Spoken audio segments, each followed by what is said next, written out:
Good morning students. बच्चों, आज फिर से आपकी ऑनलाइन क्लासेस शुरू हो चुकी हैं, जो पहले भी हो चुकी हैं एक बार, अब फिर से शुरू हो गई हैं। तो आज डेट है बच्चों 15 जुलाई और डे है आपका वेडनेसडे। तो बच्चों आज हम हिंदी फर्स्ट और क्लास है थर्ड, उसका चौथा पार्ट पढ़ेंगे जो कि है आसमान की सैर। तो इस पाठ को हम शुरू करते हैं।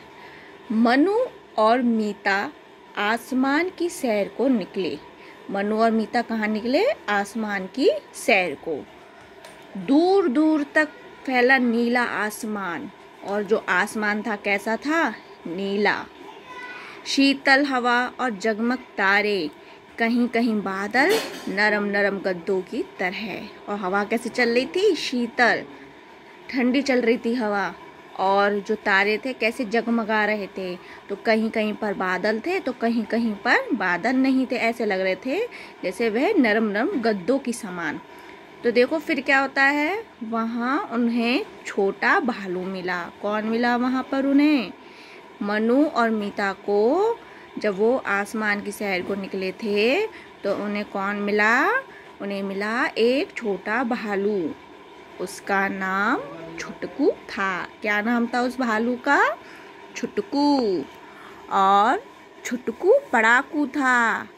हर समय किताब उसके हाथ में रहती और वह रात में भी धूप का चश्मा लगाए रहता।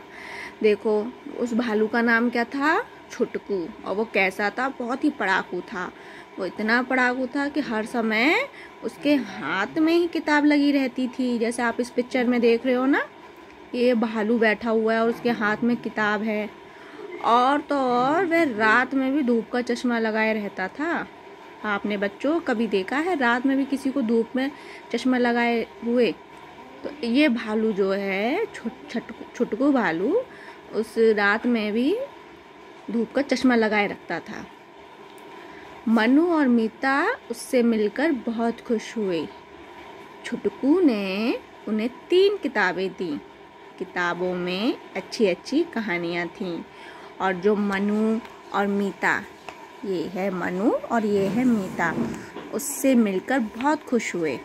और उस भालू ने, छुटकू भालू ने उन मनु और मीता को 3 किताबें दी थीं। कितनी दी थीं? 3 किताबें। फिर चलिए बच्चों आगे पढ़ते हैं। मनु और मीता भी सैर करते करते थक गए थे। जो मनु और मीता थे वो सैर करते करते थक गए थे।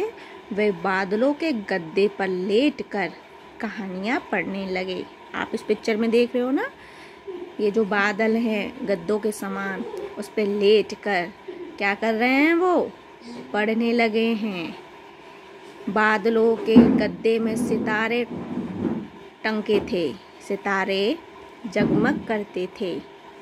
कहानियों की एक किताब मनु के हाथ में थी और दूसरी छुटकू भालू के हाथ में।